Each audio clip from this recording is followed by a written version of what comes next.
օրինակ Երեք տեսանք 8 հոգևորականների, որոնք կներեք հանդիպեցին Փաշինյանի հետ։ Դուք տեղեկություն ունեք 8 հոգևորականներից բացի այլ բարձրաստիճան հոգևորականներ եւս միանալու են։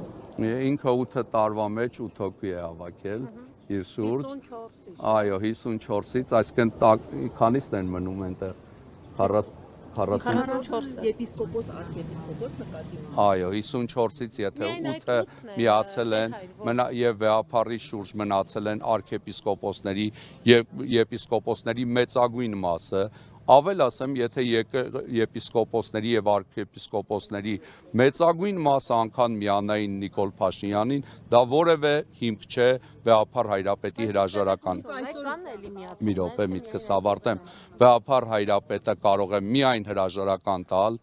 եթե դավանաբանական շեղում ունենա իր հավատքից, որը վեհափառ հայրապետը կուսակրանության ուխտը խախտելու ոչ հնարավորություն ունի եկեղեցու կանոններով վեհափառ հայրապետի կանոն չկա շնության դեպքում նույնիսկ ես նայեք սխալ չհասկացում նույնիսկ եթե վեհափառ հայրապետը այսօր նման մեղք գործի եկեղեցական կանոն չկա կանոնագիր քայոցում կանոն կա քահանայի շնության դեպքում ինչ պիտի արվի եպիսկոպոսի կա, սարգավակի կա, աշխարհիկի կա, բայց վեհափառ հայրապետի վեհափառ հայրապետի նման կանոն նույնիսկ գոյություն չունի ուխտը խախտելու իր վեհափառ եղած ժամանակ ուխտը խախտելու դեպքում նույնիսկ կանոն չկա, այսպես ասեմ, որևէ կանոն չկա, բայց դեպքն էլ չկա, այսինքն իրենք փորձում են նայեք մարդու անցյալի վրա ինչ-որ մեղքեր բարդել, այսինքն ցանկացած մեկս անցյալում ներկայում մեղքեր ունենք,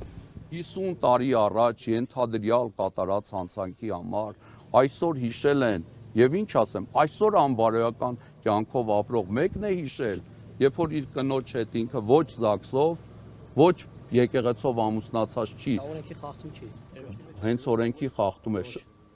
Այդ կանոնագիր քայոցը բոլորիս համար է։ Ժողովուրդ, բոլորս մարդ ենք եւ բոլոր մարդկանց համար է կանոնագիր քայոցի օրենքները։ Օրենքից վեր մարդիկ չկան, իրենք դրա իրավասությունը չունեն, իրենք ինքնիրավչությամբ են զբաղվում, որի համար պետությունը քրեական հոդված ունի, պետական պաշտոնյայի հովանավորչությամբ նման արարքը նաեւ ավելի է խստացում Եթե պետական պաշտոնյայի հովանավորչությամբ է արվում, սահմանադրությամբ հայ առաքելական Սուրբ եկեղեցին պետության հետ իր հարաբերությունների համաձայնագիրը ունի 2007 թվականին կնքված, որտեղ վարչապետը որևէ լծակ չունի։ Եթե ես օրինակի համար գողություն անեմ, շնություն անեմ, սպանություն անեմ, ինձ պետությունը կարող է պատժել միայն գողության եւ սպանության համար։ Ինձ մայրաթոռը կարող է որպես քահանայի նաև շնության համար պատժել, բայց պետությունը նման լծակ չունի,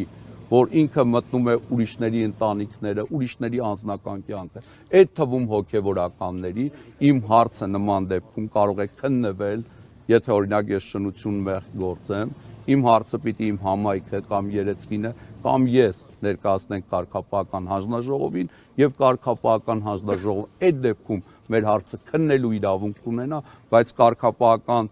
հանձնաժողովը ինքը խորհրդատվական մարմին է եւ իր քննած հարցը միայն օրինական ուժ է ստանում վեհափառ հայրապետի կողմից հաստատելուց հետո կներեք եկեղեցին ինքը երարխիկ կառույց է եւ ղեկավարում է տիրոջ օծյալ գահակալի նույնիսկ ազգային եկեղեցական ժողովը որ մեծ ձայների մեծամասնությամբ ընտրել է Գարեգին II ամենայն հայոց կաթողիկոսին ինքը նույնիսկ միջոց է օծման համար կարևորը վեհափառի օծումն է եւ ինքը մեր օծյալ գահակալն է եւ որևէ մի իշխանական չինովնիկ իրավասու չէ եկեղեցու ներքին կյանքին միջամտելու